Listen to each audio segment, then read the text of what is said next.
எல்லோருக்கும் வணக்கம். Welcome to our channel. Long வீடியோவில் இதான் என்னோடய ஃபஸ்ட்டு லைஃப் ஸ்டைல் வீடியோ. இது வரைக்கும் நம்ம சேனலை சப்ஸ்கிரைப் பண்ணாமல் பார்த்துட்டு இருந்தீங்கன்னா சப்ஸ்கிரைப் பண்ணி பாருங்கள்.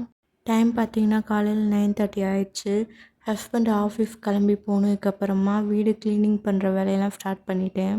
செடிங்களுக்கெலாம் தண்ணி ஊற்றிட்டு வந்ததுக்கப்புறமா வீடை மாப் போட தான் ஸ்டார்ட் பண்ணேன். வீடை மாப் போடும் போது அந்த தண்ணியில் கொஞ்சமாக கல் உப்பு சேர்த்து மாப் போட்டோன்னா வீட்டில் பாசிட்டிவ் வைப் இருக்குன்னு சொல்லுவாங்க. எல்லா டைமும் கல் உப்பு போட்டு வாஷ் பண்ண மாட்டேன். மந்த்லி ஒன்ஸ் மட்டும் அந்த மாதிரி ஃபாலோ பண்ணிகிட்ருக்கேன்.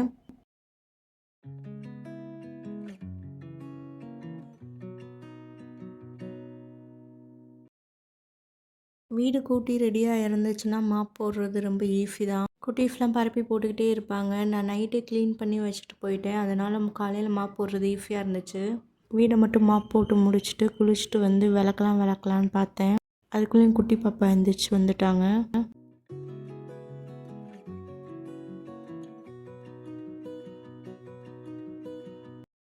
குடிக்க தண்ணி கொடுத்துட்டு ப்ரஷ்லாம் பண்ணி விட்டதுக்கப்புறமா ஒரு தோசையும் ஊற்றி கொடுத்தாச்சு. நம்ம விளக்கெல்லாம் விளக்கி முடிச்சுட்டு வரக்குள்ளேயும் டைம் ஆயிரும்.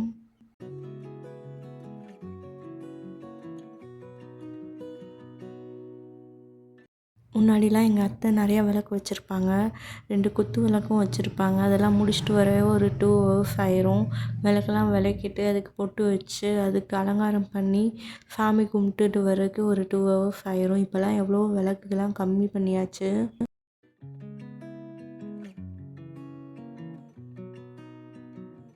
ஒவ்வொரு வீட்லேயும் விளக்கு விளக்குறதுக்கு யூஸ் பண்ணுற பொருளுக்கு வித்தியாசமான பழக்கம் இருக்கும். அம்மா வீட்டில் பார்த்தீங்கன்னா புளியை வச்சு நல்லா தேய்ச்சதுக்கப்புறமா பீதாம்பரின்னு ஒரு பவுடர் இருக்கும். அதை வச்சு நல்லா தேய்ப்பாங்க. நல்லா விளக்குலாம் பளிச்சுன்னு ஆயிரும். மாமியார் வீட்டில் பார்த்தீங்கன்னா லெமனை வச்சு நல்லா தேய்ப்பாங்க. தேய்ச்சதுக்கப்புறமா கிளினிக் ப்ளஸ் ஷாம்புவும் கோலப்பொடியும் வச்சு நல்லா தேய்ப்பாங்க. இந்த மெத்தடில் தேய்ச்சாலுமே விளக்கு நல்லா பளிச்சுன்னு ஆயிரும்.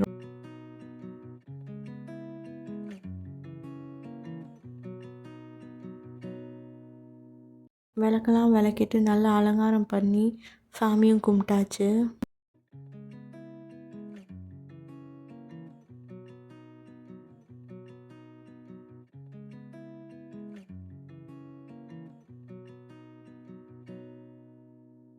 சீக்கிரம் வேலையை முடிப்போன்னு நம்ம சாப்பிடாம கூட வேலையை பார்த்துக்கிட்டு இருந்தா குட்டீஸ்லாம் நம்ம வேலையை எக்ஸ்ட்ரா ஆக்குறதுல தான் இருக்காங்க. காலையில் எந்திரிச்சதுலேருந்தே அழுதுகிட்டே வேலையும் பார்க்க விட மாட்டாங்க. நம்ம கூடவே தான் இருப்பாங்க. ஆஃப்டர்நூன் கொஞ்சம் நேரம் தூங்கி எந்திரிச்சதுக்கப்புறம் தான் ரிலாக்ஸாக இருப்பாங்க. அதுலேயும் நைட்டு தான் விளாண்டுக்கிட்டே நல்லா எனர்ஜியாக இருப்பாங்க.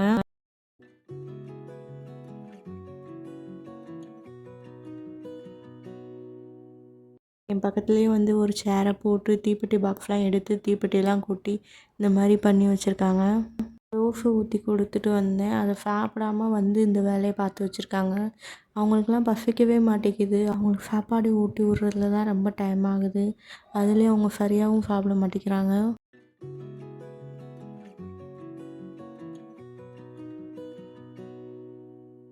மார்னிங் பார்த்திங்கன்னா பாப்பா சரியாக சாப்பிட மாட்டான். டிஃபன் பண்ணாலும் கொடுப்பேன், சாப்பாடு பண்ணாலும் கொடுத்து பார்ப்பேன். அப்படியும் முடியலைன்னா பால் ஆற்றி கொடுத்துருவேன். அவங்களுக்காண்டியே ஸ்ப்ரவுட்டு ராகி மால்ட்டு ரெடி பண்ணி வச்சுருக்கேன்.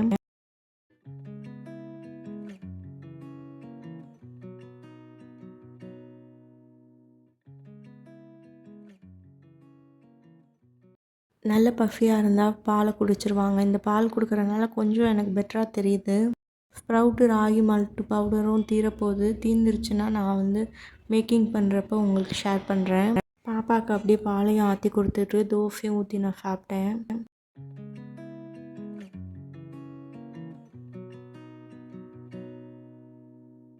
தோசை சாப்பிட்டு 1/2 hour ரெஸ்ட் எடுத்தாச்சு. இதுக்கே பார்த்தீங்கன்னா டைம் 11:30 ஆயிடுச்சு. அப்படியே ரெஃப்ரெஷ் ஆகிறதுக்கு டீயை போட்டு குடிச்சிட்டு திரும்பவும் வேலையை ஸ்டார்ட் பண்ணியாச்சு.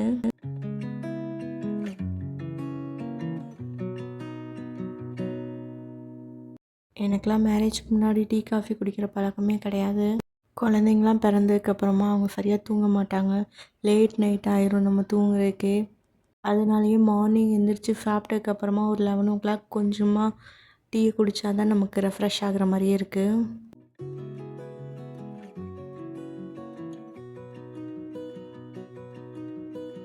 டீயை குடிச்சிட்டு சில வேலையெல்லாம் நமக்கு பெண்டிங்கில் இருக்கும்ல, ரெகுலராக நம்ம பார்க்குற வேலையும் நமக்கு கரெக்டாக இருக்கும்.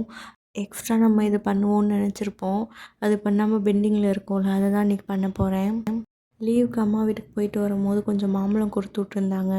மாம்பழத்தை வச்சு ஒரு 2 ரெசிபி பார்த்து வச்சுருந்தேன், ரொம்ப நாளாக பண்ணலான்னு. அதுதான் இன்றைக்கி பண்ண போகிறேன்.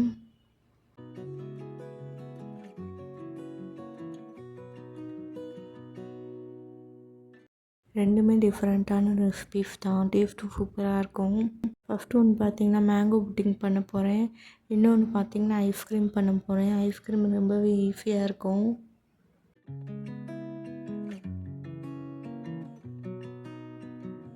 புட்டிங்க்கு பார்த்திங்கன்னா தயிரை ஒரு காட்டன் க்ளோத்தில் போட்டு கொஞ்சம் நேரம் தண்ணி வடிய விட்டுடணும்.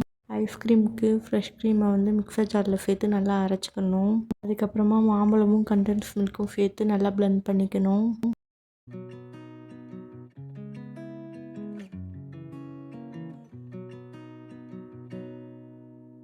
த்ரீ மினிட்ஸ் நல்லா பிளெண்ட் பண்ணி எடுத்ததுக்கப்புறமா நல்லா திக்காக க்ரீமியாக கிடைக்கும். அதை ஒரு பவுலில் ஊற்றி நல்லா லிட்டை வந்து க்ளோஸ் பண்ணி வச்சிடணும். ஃப்ரீசரில் வைக்கணும். ஒரு 6 ஹவர் வைக்கலாம், இல்லைன்னா ஓவர் நைட் அப்படியே விட்டுறலாம்.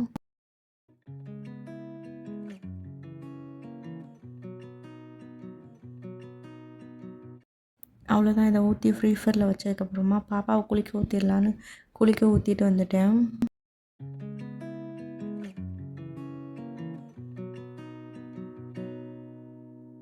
பெரிய பாப்பாவுக்கு இப்போ ஸ்கூல் லீவுன்றனால குட்டி பாப்பா வந்து அவள் கூட போய் நல்லா விளையாடுவா. அதனால நம்ம கூட ரொம்ப நேரம் இருக்க மாட்டா. கொஞ்சம் ஃப்ரீயாக இருக்குது நமக்கு.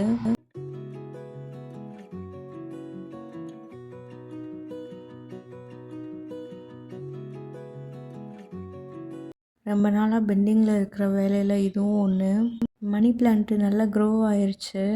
அதை கொஞ்சம் தேவையில்லாத இலையெல்லாம் எடுத்துட்டு கீழே தொங்குற இலையை வந்து கொஞ்சம் கட் பண்ணி எடுத்து வேறு பாட்டுக்கு மாற்றி வைக்கணும்.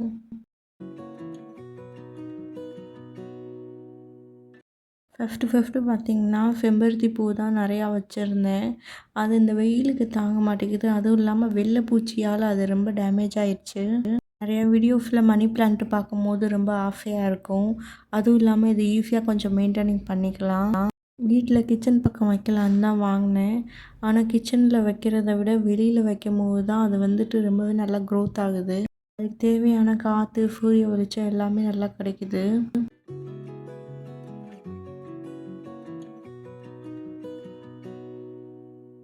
இப்போ தான் மணி பிளான்ட்டு நல்லா க்ரோ ஆயிடுச்சுல்ல, அதனால் கொஞ்சத்தை மட்டும் கட் பண்ணி வேறு ஒரு பாட்டில் மாற்றி அதை கிச்சன் பக்கம் வைக்கலான்ற பிளானிங்கில் பண்ணிகிட்ருக்கேன். இந்த இயர் வெயில் பயங்கரமாக இருக்குது, எப்படி அடிக்குது பாருங்கள்.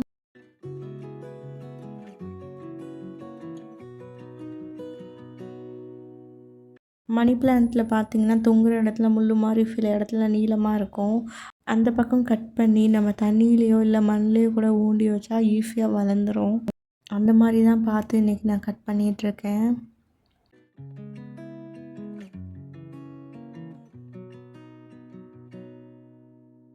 இதில் பார்த்திங்கன்னா அந்த குட்டி பாட்டு இருக்குல்ல, அதை ரொம்ப ஆசையாக வாங்கினேன். டிசைன் வந்து நல்லா சூப்பராக இருக்கும். ஒயிட்டில் நல்லா சூப்பர் டிசைன் கொடுத்து வச்சுருக்காங்க. ஆனால் அதில் மணி பிளான்ட்டு வச்சா நல்லா வளர மாட்டேங்குது. இவ்வளோ குட்டியாக இருக்கே. நிறையா பேர் வீட்டில் இந்த மாதிரி குட்டியான இதுலேயும் நீளமாக நல்லா வளர்க்குறாங்க. ஆனால் இதில் ஏன் வளர்க்க முடியலன்னு தெரியல. திரும்பவும் நான் வச்சு பார்க்கலான்னு வச்சுருக்கேன். அப்படியே இன்னும் 2 பாட்டும் வந்து சும்மா தான் இருந்துச்சு. நிறையா மணி பிளான்ட்டு வந்து கிடச்சனால அதுலேயும் ஊண்டி வச்சுருக்கேன்.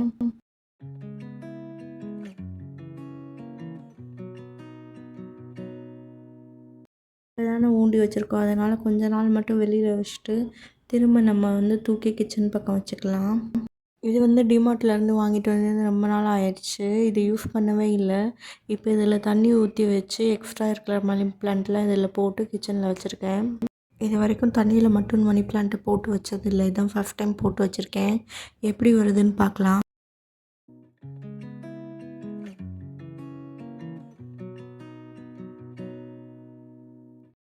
இதுலேயே கொஞ்சம் டேமேஜான இலையெல்லாம் நம்ம கட் பண்ணி எடுத்தாச்சு. அதனால குச்சி மட்டுன்றனால நல்லா நிற்க மாட்டேங்குது.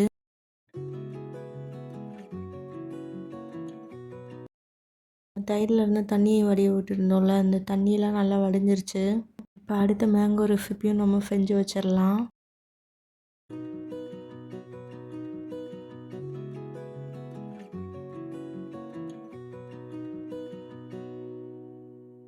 தயிர்லேருந்து தண்ணியெலாம் நல்லா வடிஞ்சதுக்கப்புறமா அதை ஒரு பவுலில் மாற்றிக்கணும். மாற்றி நல்லா விஸ்க் வச்சு நல்லா பீட் பண்ணிக்கணும். நல்லா க்ரீமி டெக்ஸ்சருக்கு வர வரையும் ஒரு 5 மினிட்ஸ் நல்லா விடாமல் பீட் பண்ணிக்கணும்.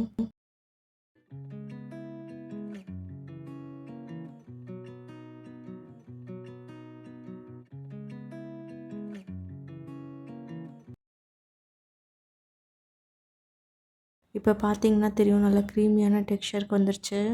இந்த மாதிரி நல்லா பீட் பண்ணதுக்கப்புறமா மேங்கோவோட பல்ப்பு எடுத்து இதிலே சேர்த்துக்கணும்.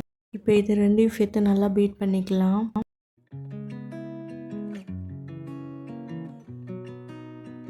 மேங்கோ பல்ப்பையும் சேர்த்து ஒரு 5 மினிட்ஸ் நல்லா பீட் பண்ணதுக்கப்புறமா கண்டென்ஸ் மில்க்கையும் சேர்த்து நல்லா பீட் பண்ணிக்கணும்.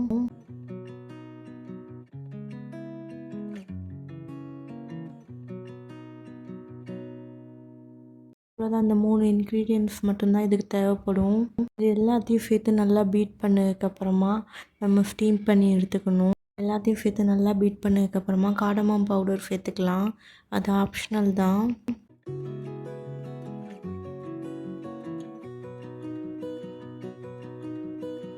நான் மோஸ்ட்டாக நிறையா வீடியோஸ் பார்த்துருக்கேன்.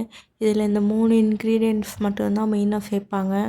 எனக்கு மேங்கோ ரொம்ப பிடிக்குன்றனால நான் அதை வந்து கொஞ்சம் கொஞ்சமாக க்யூபாக கட் பண்ணி அதையும் சேர்த்துக்கிறேன்.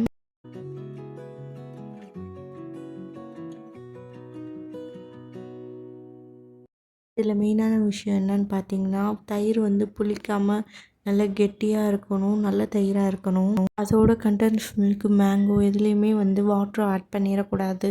அப்போ தான் நல்லா திக்காக க்ரீமியாக கரெக்டான டெக்ஸ்சருக்கு வரும்.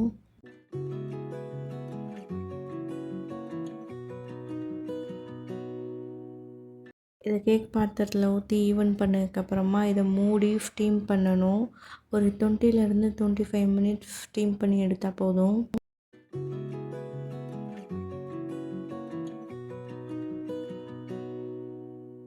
நான் இட்லி பாத்திரத்தில் ஒரு ஸ்டாண்டை வச்சு அது மேலே இதை வச்சுட்டு க்ளோஸ் பண்ணி ஸ்டீம் பண்ணி எடுத்துக்கிறேன்.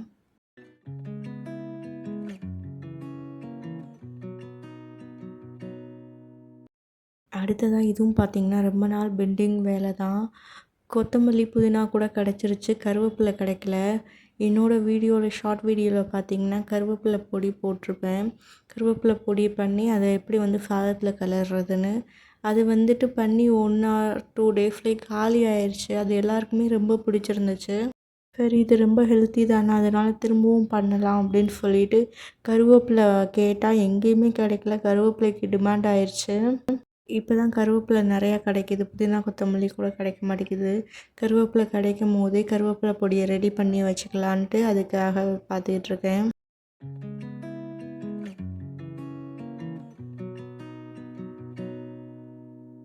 நல்லா ஃப்ரெஷ்ஷான கருவேப்பிலையாக கிடச்சிது. அது எல்லாத்தையுமே வந்து நல்லா உருவிட்டு அதை வந்து தண்ணி நிறையா ஊற்றி வாஷ் பண்ணிக்கலாம். கருவேப்பிலை ரொம்ப நல்லா ஃப்ரெஷ்ஷாக தான் இருக்குது, அதனால் வந்து ரொம்ப வாஷ் பண்ண தேவையில்ல.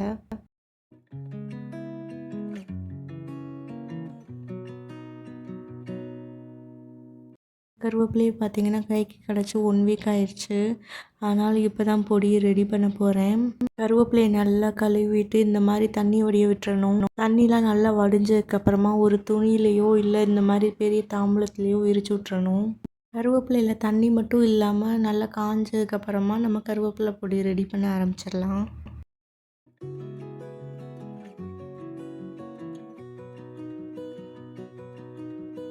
அதுக்குள்ளேயும் அங்கிட்டு ஸ்டீம் பண்ணி வச்சுருந்தோம்ல, அதுவும் ரெடி ஆயிடுச்சு. இப்போ வெளியில் எடுத்து கூல் பண்ணிடலாம். அது மேலே கையை வச்சு தொட்டு பார்த்தீங்கன்னா கையில் ஒட்டாது, அதான் கரெக்டான டெக்ஸ்சர். இது நல்லா ஆறுனதுக்கப்புறமா ஃப்ரிட்ஜில் தூக்கி வச்சிடலாம்.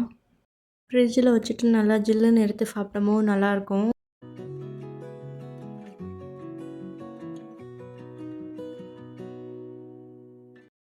பட்டர் வாங்கி உள்ளே வச்சுருந்தது அப்படியே இருந்துச்சு. லீவுக்கெலாம் ஊருக்கு போயிட்டு வந்து காய்ச்சிக்கலான்ட்டு அப்படியே வச்சாச்சு. ஃப்ரிட்ஜில் இருந்து வெளியில் எடுத்து வச்சுருந்தேன் கொஞ்சம் மெல்ட் ஆகட்டும்னு. மெல்ட் ஆனதுக்கப்புறமா ஒரு கடாயில் நம்ம மாற்றிட்டு அப்படியே டீ காய்ச்ச வேண்டியதான். இப்போ வர எல்லா பொருள்லேயும் கலப்படமாக இருக்குது, அதுலேயும் நெய்யில் ஓவராக கலப்படம் இருக்குதுன்னு சொல்கிறாங்க. நம்ம உடம்புக்கு ஹெல்த்தியே இல்லாத ஆயிலெலாம் நெய்யில் சேர்த்து கலப்படம் பண்ணுறாங்க அப்படின்ற மாதிரி சொல்கிறாங்க. எந்தளவுக்கு உண்மைன்னு தெரியல. ஆனால் பிராண்டடான பாட்டில் வாங்கி பார்த்தாலுமே அது வந்து நல்ல டால்டா மாதிரி தான் இருக்குது.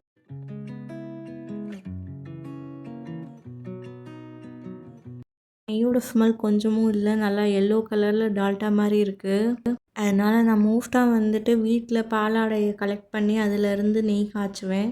அது வந்து ரொம்ப பத்தாது, அதனால் வந்துட்டு இந்த இடத்துல நல்லாயிருக்கும் பட்டர் வாங்குகிற இடத்துல. அதனால் பட்டரை வாங்கி அப்படியே உருக்கி காய்ச்சிடுறது. நம்ம வீட்டில் காய்ச்சி வைக்கும்போது அதோட டேஸ்ட்டு ரொம்பவே நல்லாயிருக்கும். வீடு ஃபுல்லாமே நல்லா வாசனையாக இருக்கும். அவ்வளோதான், பட்டரை வந்து அடுப்பில் வச்சதுக்கப்புறமா ஒரு 15 to 20 மினிட்ஸில் அதுவே ரெடி ஆயிரும். நம்ம சிம்மில் வச்சுட்டா போதும்.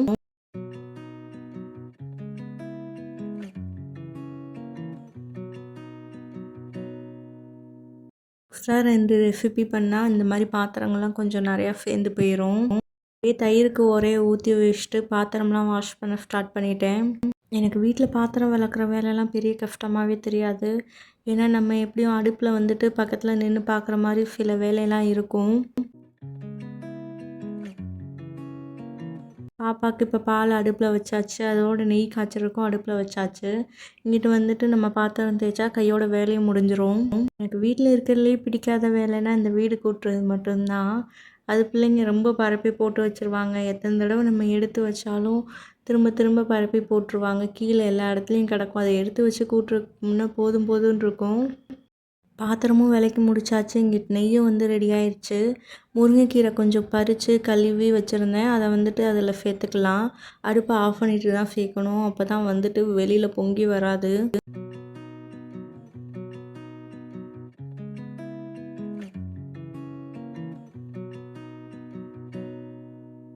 பக்கத்தில் ஊற்றி வச்சுருந்த பாலும் காஞ்சிருச்சு. பாப்பாவுக்கு ராகி ஸ்ப்ரவுட் மால்ட்டு போட்டு பாலும் ஆற்றி வச்சுட்டேன். 6 மந்த்துலேருந்தே ஒரே வெயிட்லேயே மெயின்டைன் ஆகிட்டு இருந்தாங்க 1 இயர் வரையும். அப்புறம் ரொம்ப கஷ்டமாக இருந்துச்சு. அப்போ தான் இந்த ராகி ஸ்ப்ரவுட் மால்ட்டு பார்த்து ரெடி பண்ணி மேக்கிங் பண்ணி கொடுத்தேன். அப்புறமா கொஞ்சம் வெயிட் ஏறினாங்க. பாப்பாவுக்கு பாலாற்றி முடிச்சாச்சு. எனக்கும் பாலாற்றிட்டுருக்கேன். நான் ரெகுலராக நைட் டைம் பால் எடுத்துக்க மாட்டேன், என்றைக்காவது தான் எடுத்துக்குவேன். இன்றைக்கி வேலையெல்லாம் ஓரளவு நல்லாவே போச்சு. இனிமேல் ரெஸ்ட் எடுக்க வேண்டியதான்.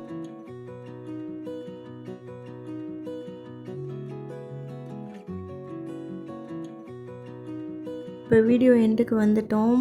இது வரைக்கும் என்னோடய வீடியோ பார்த்து சப்போர்ட் பண்ணவங்க எல்லாருக்கும் மிகப்பெரிய நன்றி. தேங்க்ஸ் ஃபார் வாட்சிங். Keep supporting me.